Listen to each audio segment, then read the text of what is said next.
想象一下，您倾尽所有，花费超过330亿人民币，收购了一家世界顶级的科技公司。那这样一笔交易被誉为蛇吞象的商业奇迹，它让你的企业脱胎换骨，成为全球产业链的核心玩家。但是就是一个普通的清晨，您一觉醒来，发现这家公司的控制权没了，不是因为经营不善，也不是因为市场崩盘，而是被人用一整套看似天衣无缝的合法程序，在短短72小时之内从你手中硬生生的夺走了。故事的主角是安氏半导体。这个不仅仅只是普通的商业纠纷，而是一场精心策划堪称完美的合法结案。这是一场发生在美国对华科技战升级为资产战的标志性事件。在我们的上一期视频范式转移当中，我们将安氏事件视为全球规则制定权易主的第一枪。那今天我们来完整的复盘这第一枪是怎么样打响，又是如何引爆了一场史诗级的反杀。本期视频我们回答3个核心问题。第一，就是荷兰方面是如何在短短1天之内就合法的抢走了这家价值330亿的中国资产。第二，是面对这么一个突如其来的闪电战，中国是如何展开绝地反击的。而第三，就是这样一场冲突的结局，为何说没有真正的赢家。美东时间2025年9月29号，美国的商务部工业与安全局 BIS 他们发布了一项临时的最终规则，一个听起来无比枯燥的官僚术语，却是一把上膛的法律的狙击步枪，它叫做关联公司规则，或者用一个更加形象的名字 50% 的穿透规则。这条规则就好像是一个古老传说当中的血脉诅咒，它规定任何被美国列入实体清单的公司，它在全球范围内只要持股超过 50% 的子公司，无论什么国籍，无论什么地点，都将自动继承这个诅咒，受到同等的出口管制。而此前1年呢，中国的文泰科技已经被列入了美国的实体清单，而安氏半导体正是文泰科技100%全资控股的子公司。所以那现在这个诅咒精准的也对安氏半导体生效了。一夜之间，这么一家拥有纯正欧洲血统，总部位于荷兰的半导体巨头被强行打上了红色的标签，套上了美国的法律枷锁。但这个仅仅是第一步，而真正的杀招来自于欧洲。风暴的第2天，荷兰这个以郁金香风车跟宽容精神闻名于世的国度，展现出了冰冷而且致命的效率。在美国的新规生效仅仅24小时以后，荷兰经济事务与气候政策部与美国配合非常默契，对安氏半导体下达了部长令。这份命令援引了非常深奥的国家安全的法律，也就是一部尘封了73年的商品供应法。这是一部诞生于1952年冷战初期的法律，旨在授权荷兰政府在战争或者国家紧急状态底下干预私营企业，以保障关键战略物资的供应。70多年，它从来没有被真正的动用过，但在2025年的这个秋天，它被首次唤醒，要求安氏以及其遍布全球的30多个法律实体对于安氏的资产、知识产权及运营进行全面冻结。荷兰政府的这个行动速度完全超越了正常的官僚的流程，它非常强烈的暗示这个剧本早就已经写好了，只等着美国扣动扳机。那如果说外部的绞索已经收紧，那么最致命的一击永远来自于内部。风暴第3天10月1号，一场精心策划的宫廷政变在安氏半导体内部上演。公司的3位欧洲核心高管，首席的法务官利希滕贝格，首席的财务官和首席的运营官，他们联手向荷兰阿姆斯特丹的法院提交了紧急的请求。他们不是在求救，他们是在递交投名状。这个时间点上的巧合堪称完美，它将一场本来可能会被外界视为政府欺压外资的这么一个事件，包装成了一场公司内部有识之士要求司法介入来保护公司核心资产跟公司员工的一个合法行动。这样一记来自于内部的背刺，为后续剥夺张学正的这个权利提供了完美的程序入口。荷兰法院甚至没有经过正式的庭审，一份紧急的裁决就已经下达了，暂停文泰科技创始人、董事长张学正在安氏的一切董事职务。那与此同时，任命一名拥有决定性投票权的独立董事。而最致命的一击是，他将文泰科技合法持有的价值超过330亿人民币的股权全部移交由第三方托管。根据披露的这个法庭文件显示早在2025年的6月份，美国商务部的官员已经向荷兰外交部同行发出了明确的建议。他直言，安氏的中国 CEO 张学正是有问题的，必须要被替换，公司才有可能获得美国制裁的豁免。所以到这个地方，一套美国立法加荷兰行动加内部背叛加司法确认的完美组合拳，在短短72小时之内就干净利落的完成了。文泰科技这样一家通过合法的商业收购拥有安氏100%股权的中国公司被瞬间净身出户。荷兰人看似没有抢走你的钱包，但是他们把你锁在门外，还更换了门锁。这个就是一场21世纪披着文明外衣的，在光天化日之下发生的赤裸裸的对于中国企业的抢劫。而更令人匪夷所思的是什么？就发动这样一场豪赌的荷兰政府，他们其实是一个即将下台的看守政府。这个让整场行动的性质从一次国家层面的战略决策蒙上了一层有浓厚的政治投机的色彩。荷兰人到底有多离谱呢？我们与另外两种资产剥夺的模式做一个简单的比较。其实安氏的母公司文泰科技，他们已经经历过一次类似的打击。2022年，英国政府就曾经以国家安全作为理由，强制安氏出售他们在英国收购的新港晶圆厂。但是英国人的做法跟荷兰人有本质的不同，他们动用的是一部专门为此设计的2021年才生效的国家安全与投资法。整个的审查过程从收购完成到最终下达剥离的命令，历时超过1年。英国人的做法当然也很霸道，但这个是一场明牌的监管行动，它遵循了一套公开的、明确的、有针对性的法律程序，它给了企业漫长的申诉、博弈和准备的时间。它是明明白白告诉你，我不喜欢这样一笔交易，那现在我依法要你退回。而另外一个例子，比如说2023年，俄罗斯政府通过发布总统令，直接将达能嘉士伯等的欧洲巨头在俄罗斯的子公司置于临时外部管理之下。俄国人他们是动用国家权力来回应西方的制裁，他们懒得走任何复杂的这个司法程序，直接用总统的最高行政命令完成了接管。这样一种做法虽然非常简单粗暴，但至少比较实诚。这个就是国家意志，我们和你们现在是敌对状态。所以看到了吗？荷兰人的这个出格之处就在于他既没有英国模式的程序透明，也没有俄罗斯模式的诚实粗暴。这是一场伪装成独立司法的政治行动。他没有专门的现代的国家安全的法案，而是翻出了一部尘封70多年、为战争状态而准备的冷战的古董法案。他没有给予企业任何合理的申诉时间，而是配合公司的内奸，在短短72小时之内发动了一场司法的闪电战，试图将所有这一切都包装成保护公司免受治理缺陷影响的正义行动。欧洲人他们披着法治的外衣，在光天化日之下抢劫中国的资产，为所有试图在全球化棋盘当中保持中立的企业都敲响了最刺耳的警钟。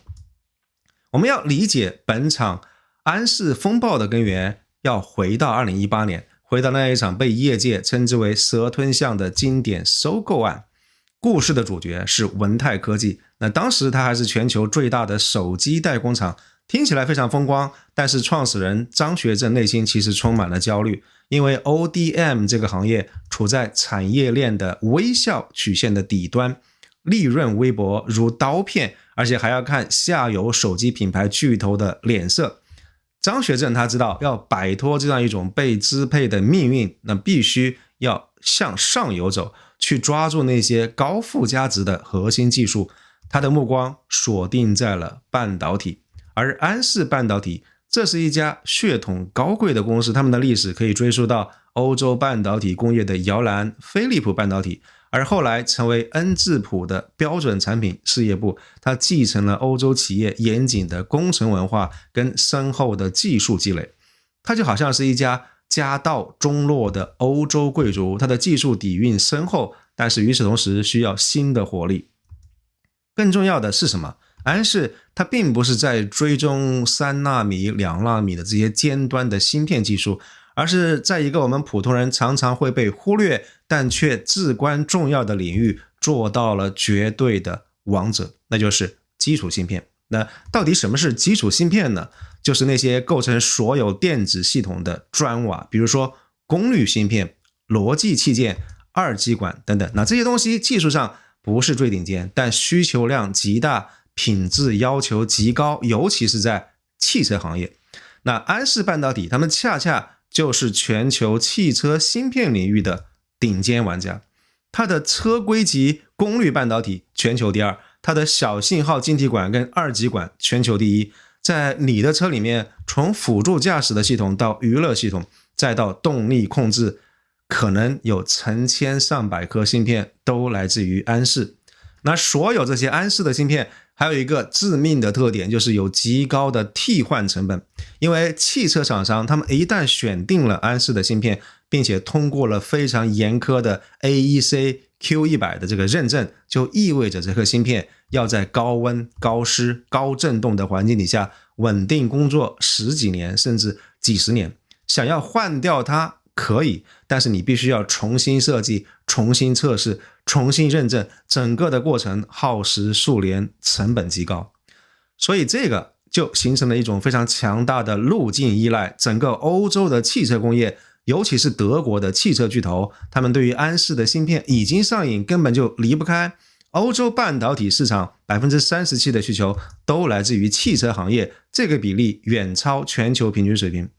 文泰科技说实话蛮有眼光的，他们拿下的不仅仅是一家公司，而是一个世界级的半导体的这个品牌，一套顶尖的技术，一张全球化的销售网络，以及最重要的是一张进入欧美日主导的全球汽车供应链的黄金门票。从2019年到2020年，文泰科技他们通过一系列非常复杂的杠杆收购，斥资超过330亿人民币，完成了对于安氏半导体的100%的控股。那这样一笔超过330亿人民币的交易，在当时创下了中国半导体行业的收购记录。收购完成之后，效果是立竿见影的。安氏的半导体业务，它立刻成了文泰科技最赚钱的现金流。2024年就贡献了147亿的营收。文泰科技的净资产收益率从收购前非常可怜的 1.71% 飙升到 19.51%， 堪称奇迹。而且据测算呢，2025年上半年，安氏科技对于文泰科技净利润的这个贡献率高达 266%。这意味着什么？没有安氏的话，文泰的主业会严重亏损，将会立刻陷入生存危机。这个数字也解释了为什么文泰的反击会如此的决绝，因为这已经不是普通的资产保卫战，而是生存之战。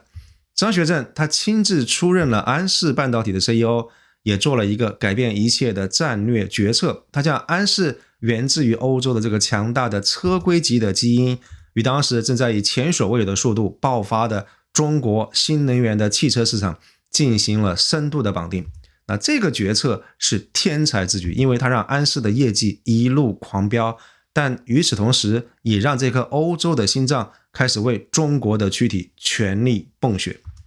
那这样一颗欧洲技术加中国市场的深度融合，让安氏成了地缘政治棋盘上一颗价值巨大但是也极其敏感的棋子，为日后西方以技术转移作为理由对它发动突然袭击埋下了伏笔。所以我们看到商业上的巨大成功，却也在地缘政治的层面埋下了巨大的隐患。文泰对于安氏的收购发生在一个极其敏感的时间点，特朗普政府发起的对华科技的围堵战正在愈演愈烈。在这样的背景底下，一家有国资背景、创始人还曾经担任过人大代表的中国公司，他们收购了一家欧洲最顶级的半导体的战略资产，这个本身已经触动了西方世界最敏感的神经。而且文泰科技的巨大成功也让安氏这个战略资产在放大镜下面显得愈发刺眼，它完美的演绎了中国企业如何通过海外并购获取了核心技术，实现产业升级的这么一个路径。而这样一条路径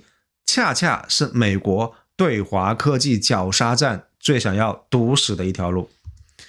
中国的身份从一开始就让安氏半导体背负上了一个地缘政治的原罪。2022年英国政府已经这么干过，他强行要求安氏出售其收购的英国最大的芯片制造厂新港晶圆厂。而真正致命的一击是美国商务部2020年12月以对国家安全构成风险为理由，将安氏的母公司文泰科技列入实体清单，这个相当于给文泰判了一个经济上的死刑，也给安氏的身上落下了一个没办法抹去的污点。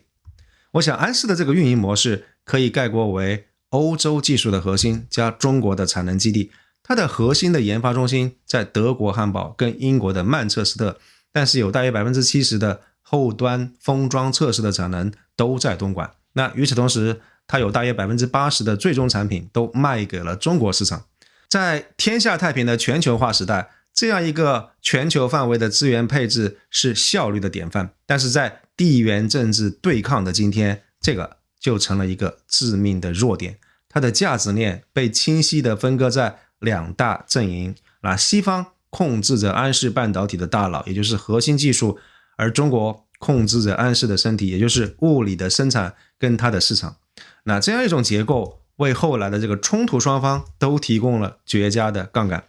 西方可以夺取安氏的所有权，而中国可以掐断它的生产线。当美国制裁的导火索被点燃的时候，安氏这样一颗皇冠上的明珠瞬间就陷入了一场无法逃脱的前行攻势。面对荷兰方面偷家式的突袭，很多人都以为中方会陷入被动，只能够通过漫长的国际诉讼来等待问题慢慢得到解决。但是所有人都低估了中国在全球化 2.0 时代手中掌握的武器库。来自于北京的反制以雷霆万钧之势降临，迅速、精准、果断，而且层次分明。反制措施的高明之处在于什么地方？它不是一个非常宽泛的外交的抗议，也不是非常笼统的贸易的报复，而是针对安氏全球运营模式最脆弱的那个环节，对于7寸发起了精准打击。那商务部首先出手，它根据出口管制法10月4号宣布，对于安氏半导体在中国广东跟吉林工厂生产的特定元器件实施出口管制。那这一招有多狠呢？安氏半导体总部在荷兰，但它超过 70% 的生产的产能，尤其是技术要求极高的 80% 的封装测试的环节，它全部都在中国。那这个禁令一出，意味着河南那个被合法夺取的总部瞬间变成了一个没有产品的空壳公司。总部拥有专利，拥有品牌，但是它没有办法向全球的客户交付哪怕任何一枚芯片。而且这个不单只是停留在纸面上的理论上的威胁，现实的雪崩比所有人预想的来得更快也更残酷。就在中国祭出产能锁喉之后不到1周，恐慌的情绪已经在欧洲的经济心脏德国彻底爆发。德国发行量最大的报纸《图片报》爆出猛料，欧洲汽车巨头大众汽车正在计划紧急暂停2大核心车型全球销冠高尔夫跟途观的生产。为什么呢？原因正是安氏芯片的断供。之前有人所谓的这个库存能够支撑数周的乐观估计被证明完全是空谈。大众在沃尔夫斯堡的这个心脏工厂，他们面临停产的风险，管理层已经开始绝望的考虑让工人们短期的工作，也就是轮流休假，减薪待岗。那这些芯片到底有多重要呢？德国人给了安氏半导体的芯片一个极其生动的比喻：鸡饲料。他们不是驱动 AI 的昂贵的龙虾或者是牛扒，却是让整个汽车工业这样一部非常庞大的机器能够活下去的基础饲料。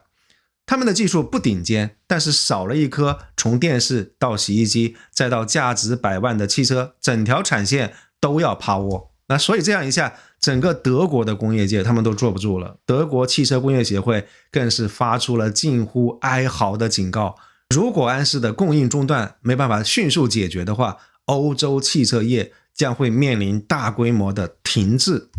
所以我们看到了嘛，中国的反制它根本没有直接攻击荷兰政府，而是精准的引爆了荷兰最重要的盟友德国，尤其是汽车工业这样一颗经济炸弹。所以他成功的将博弈的代价从自己身上完美的转移到了对手最没办法承受的那个环节。他将整个欧洲的支柱产业汽车工业变成了整场博弈当中被捆绑的人质。这个就是结构性权力的力量。你的总部跟法律实体在我够不着的地方，但是你的生产命脉，你盟友的经济命脉都牢牢地攥在我的手里。与此同时，荷兰总部他们切断了中国区员工的系统权限，数千名中国员工发现自己被数字隔离，恐慌与愤怒迅速蔓延。没有了这个 Outlook 跟 Teams， 他们没办法与全球的客户沟通，跨国协作瞬间停摆。而更致命的谣言传来，就是荷兰总部他们已经停止了中国区员工的薪资发放流程。而10月19日，安氏中国向全体中国员工发出公开信，明确指出，安氏中国是根据中国的法律成立的独立法人，我们的运营只遵守中国的法律跟中国管理层的指令，所有员工请无视任何来自于荷兰总部的外部指示，工资福利由中国公司照常发放。这个不单单只是安抚员工，更是一条法理非常清晰的独立宣言。他将公司内部的权力斗争上升到了基于中国公司法的法人主权的层面，为中国的反制提供了坚实的法律支点。这一招就堪称就地隔离。在法律跟运营的层面，他正式宣告了安氏中国与荷兰总部的脱钩。他完美的诠释了一个新时代的核心原则，就是司法管辖权优于法律所有权。你的股权证书写的是你的名字，但是我的工厂、设备、员工跟供应链都在中国的土地上，受中国主权的绝对保护。荷兰法院的判决管不到这里，那这一下子就实现了最关键的资产保全。这样一招金蝉脱壳，将安氏全球版图当中最大也最具有战略意义的中国市场，贡献了超过 50% 的这个销售收入的市场，完整的保留在中方的控制底下。而荷兰政府控制的那个安氏总部瞬间就失去了最重要的生产基地跟最大的生产来源跟最大的收入来源。那如果说前面2招是战术层面的精准反击，那么第3招就是悬在整个荷兰乃至于欧洲头顶的战略核武器稀土。10月9号，中国商务部宣布对稀土以及相关技术设备实施全面的出口管制。新规不仅范围空前，而且还引入了类似美国的长臂管辖跟 50% 的规则条款。这张牌的威慑力无处不在，前面几期视频我们已经聊过了。更要命的是，荷兰的国宝光刻机霸主阿诗麦的高端光刻机，尤其是精密到极致的镜头系统，恰恰好这么巧需要大量使用高性能的稀土永磁材料。这个就是非对称的威慑，你用你的法律优势打我，我就用我的产业链优势反制你。这个我们在之前的视频当中也曾经详细聊过，所以这个就是真正的所谓非对称的威慑，你用你的法律来打我，那么我就用我的产业链优势来反制你。中国的这样一套3步走的组合拳，从战术到战略层层递进，打在荷兰方面措手不及。他成功的将一次被动的资产剥夺的危机转换成了一场向全世界展示中国反击能力的战略示威。中国的反击之所以能够立竿见影，是因为它能够精准的打击对手最脆弱、最无法承受痛苦的环节。他成功的将整个欧洲的支柱产业汽车工业变成了博弈中的人质。安氏的车规级功率器件对于大众、宝马、奔驰、特斯拉这些汽车巨头来说是 just in time 即时生产供应链上的一颗关键螺丝。想要更换供应商，我们刚才已经聊了，这个时间长达数年，风险极高，正如行业的共识一样，少一颗二极管可能会让整条生产线停摆。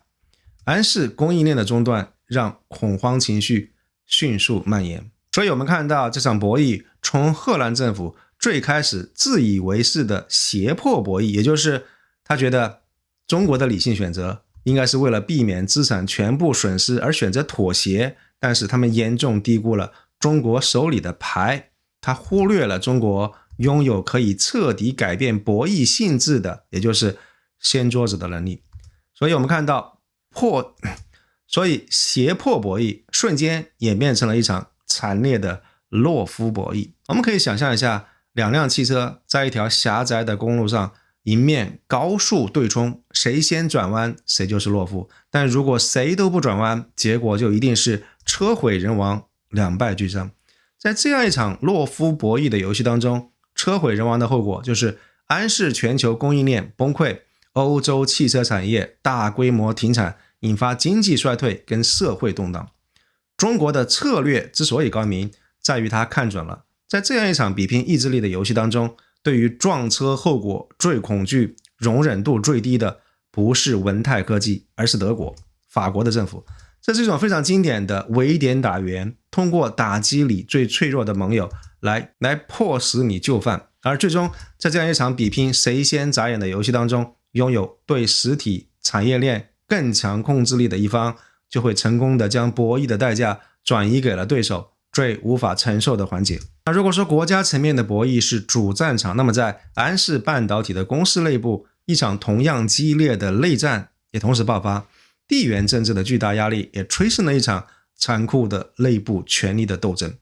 风暴的中心人物张学正，有中国第一代科技创业者非常典型的雄心与魄力，收购安氏是他试图实现鲤鱼跳龙门式跨越的惊天一跃。他毕业于广东工业大学，靠白手起家创立了文泰科技，但是他强悍的领导风格也为此次危机埋下了伏笔。荷兰法院的文件将他的这个管理行为描述为鲁莽。文件披露，他曾经被指控利用 CEO 的职权，强迫安氏向他私人控股的另外一家陷入困境的晶圆厂下达了远远超过实际需求的价值2亿美刀的采购订单，而多余的晶圆甚至会被直接销毁。而且他还曾经非常突然地撤换了欧洲的财务高管，并且解雇了当面质问他的董事。所有这些行为，不管当时的初衷怎么样，在欧洲管理层以及荷兰政府眼中都构成了严重的治理缺陷，并且最终为对手提供了干预的口实。张学正的悲剧在于，他的雄心与铁腕在一个日益撕裂的全球化的环境当中最终引火烧身。他既是地缘政治围猎的受害者，在某种程度上也是自身危机的一个催化剂。而在另外一方面，文泰在收购安氏以后，因为信奉外行不干涉内行，未能对于安氏的这个核心管理层、财务跟 IT 系统进行深度整合。这场没有完成充分整合的并购，也为后来的内部背叛埋下了伏笔。而与张学正对立的是欧洲高管的三人组：首席法务官利希滕贝格、首席财务官跟首席运营官。他们的动机也比较复杂。首先当然是巨大的职业跟法律的风险，因为面对即将到来的美国制裁，与张学正切割看起来是自我保全的一个理性的选择。那其次的话，张学正他一系列所谓的鲁莽的治理行为，也给了他们机会跟口实，在公司内部煽动其他人来夺权。文泰科技在公开声明当中毫不客气地将三人组定性为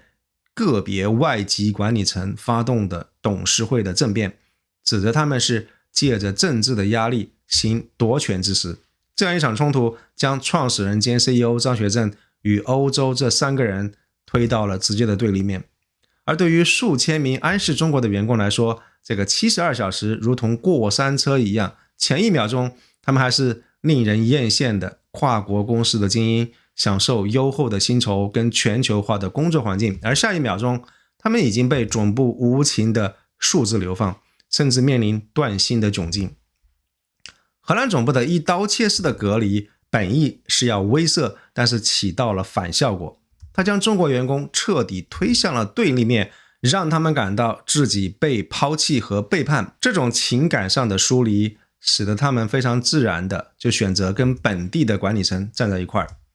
荷兰方面本来想着通过法律手段来保卫一家欧洲企业，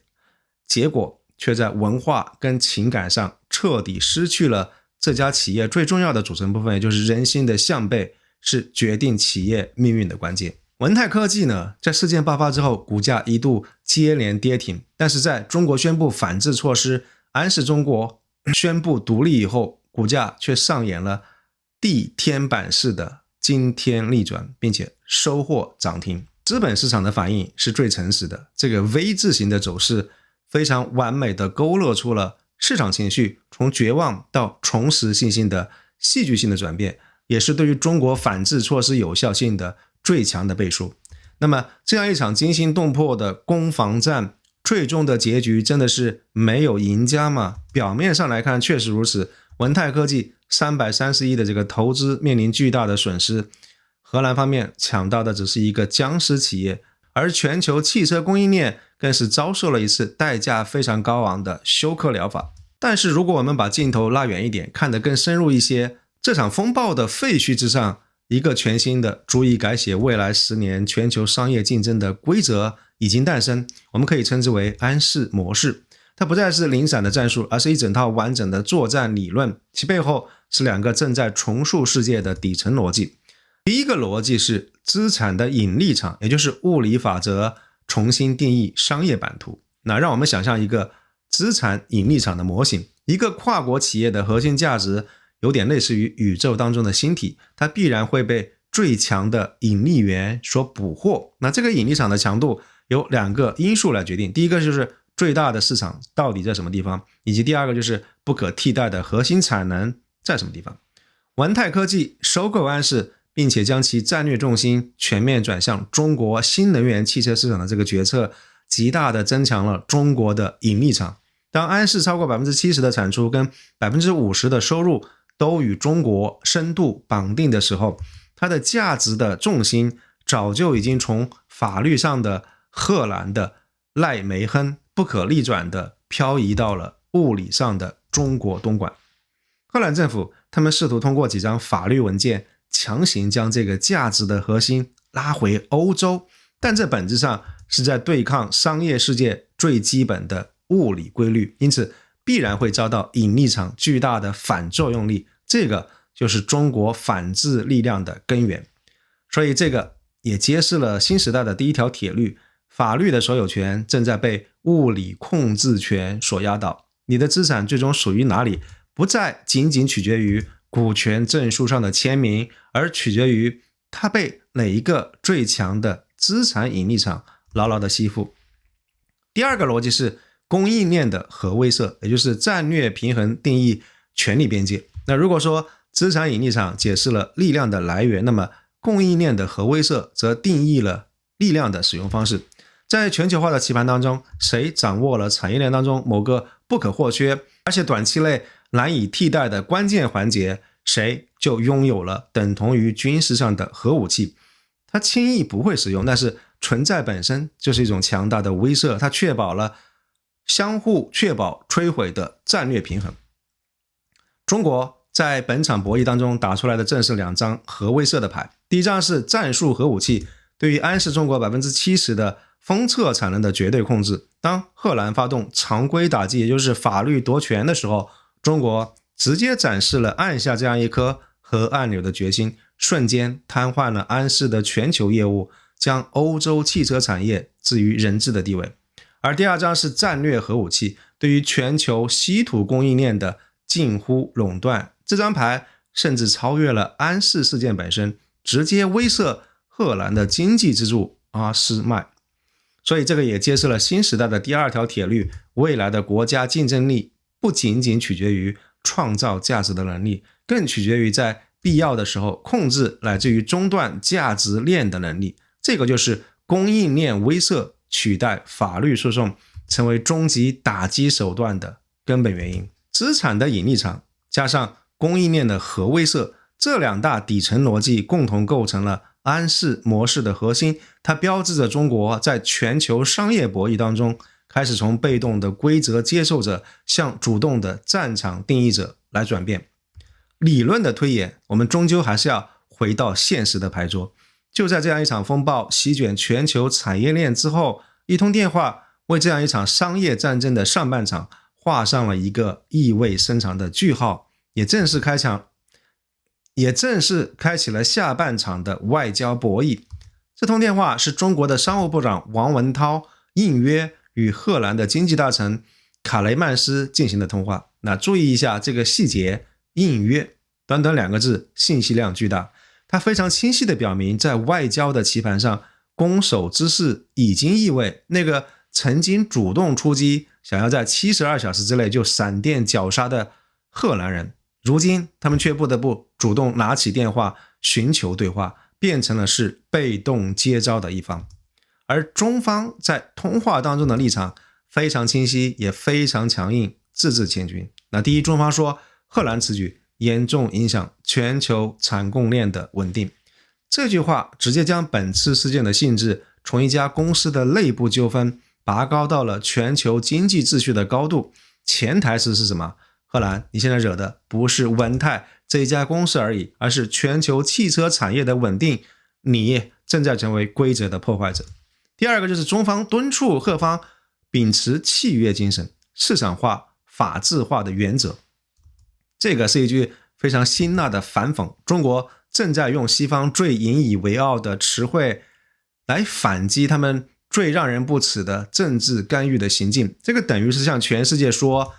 你们看看吧，到底是谁才是真正的市场经济的捍卫者，而又是谁在滥用国家的权力。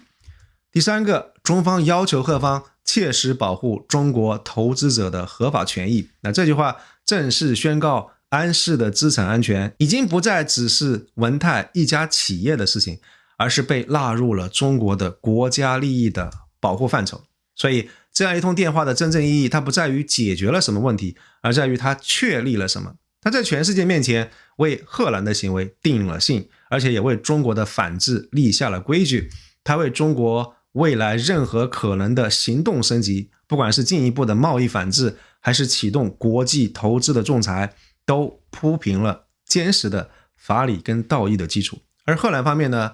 卡莱曼斯大臣的这个回应充满了外交的辞令，态度上开始放软，但是没有给出任何实质性的承诺跟时间表。而这个恰恰暴露了荷兰此刻最深的困境，他在政治上被美国跟欧盟绑架，他不敢轻易退后，但是在经济上又被中国的供应链核威慑的炮口顶着脑门，他没办法承受僵持下去的代价。这样一通电话之后，安氏风暴正式进入了政府对政府的缠斗阶段。荷兰方面已经陷入了一个他自己制造的三难处境：退等于承认政治操作失败，在国内外都没办法交代；进则要承受中国市场跟供应链断裂带来的巨大的经济损失；而拖的话，每一天都在失信于全球的合作伙伴，眼睁睁看着欧洲的支柱产业为自己的错误来买单。所以可以说，荷兰他们正在为一场非常短视的政治投机行为付出日益高昂的经济上的代价，而中国则通过本场博弈成功掌握了定义议程、掌控节奏的主动权。棋局至此，胜负的天平已经倾斜，最终的结局我们还要再看看，但是谁正在失去这个台阶，答案已经不言自明。回顾整场风暴，荷兰政府的行为是非常典型的硬件思维，他们自以为抢到了法律文件、股权这些硬件就控制了公司，而中国的反击则是彻底的软件思维，我们控制的是生产流程、市场生态这些定义公司价值的操作系统。这个不仅仅是在保卫资产，更是在实践用我们的操作系统来锁定你的硬件。而本场冲突也确定了一个新的范式，在未来的地缘政治博弈当中，对于物理供应链的控制权将是比法律所有权更有力的武器。一家公司的国籍不再仅仅由它的注册地来决定，而是由它的核心资产在谁的主权管辖范围之下来决定。所以在这个充满不确定性的新时代，唯一可以确定的是什么？就是变化本身。那些能够适应这样一种新范式，掌握新博弈规律的企业跟国家，他们在未来的竞争当中能够占据优势。而那些依然沉浸在旧有的思维模式当中的参与者，可能会发现自己在这个急剧变化的世界当中会越来越难以立足。西方他们曾经顺着全球化的梯子爬上顶端，然后试图一脚踢开后来的追赶者。而安氏事件当中，中国直接把他们站着的那样一把梯子，也就是汽车的供应链，一脚给踢开了。张学正跟文泰他们试图从一个高效的应用程序，也就是运作一家代工厂，想要进化成为一个系统的架构师，也就是变成 IDM 的这个巨头。但是本场风暴是他们在这个进化路上的结束，如果能够渡过去，海阔天空；渡不过，则万劫不复。而对于我们普通中国人来说，安氏风暴不仅仅是商业攻防，它更像是一个全民的压力测试。在某种程度上，它释放了大家内心积蓄已久的一种情绪。西方国家嘴里面的这个私有财产神圣不可侵犯的这个面纱被人狠狠地撕下来，露出了强盗本性。那在这个时候，是否还应该固守君子之道呢？我想一些网友的高赞评论说出了很多人的心声，就是打得一拳开，免得百拳来。安氏的风暴也提醒我们，在日益分裂的这个世界当中，没有人能够独善其身，每个人都必须要为即将到来的更加复杂跟激烈的竞争做好准备。对于这个事件，你有什么看法？欢迎大家在评论区留言。如果本期视频对你有启发，请不要忘记点赞分享，也欢迎大家订阅爱生的频道，加入我们的会员。感谢您的收看，我们下期节目再见，谢谢。Weer even voor mijn begrip. U stelt deze wet in werking die we nog nooit in werking hebben getrokken sinds 1952. Op precies dezelfde dag dat de Amerikanen exportbeperkingen Dat hebben ze eerder opleggen. laten weten, ja. Maar dat hebben ze eerder laten weten. Maar goed, die werden in werking gesteld ook op 30 september. En dat is toeval. Dat is absoluut toeval. En met die boodschap moet u naar de Chinezen. Ja, en Het is toeval. daarvan hebben we op het moment dat ik dat bevel heb genomen, zijn overal ambassadeurs van Nederland, ook in Europese landen, maar ook in China, ook in Amerika, naar de betreffende regeringen gegaan om uit te leggen wat we hier gedaan hebben. Kunt u dat uitleggen? Want u zegt betreffende regeringen dat zijn? Amerika, China, maar ook Duitsland, Frankrijk, landen die hier, en ook de regering van het Verenigd Koninkrijk, omdat er ook een productiefaciliteit van Nexperia daar staat, net zoals in Hamburg in Duitsland. Dus we hebben vanaf moment 1, op het moment dat ik dat bevel heb genomen, iedereen daarbij betrokken. Omdat we natuurlijk ook wel begrijpen dat je dit goed moet uitleggen. En dat dit ook een maatregel is gericht richting een bedrijf, niet gericht tegen een land. En echt alleen ziet op het legale, waar sprake van was,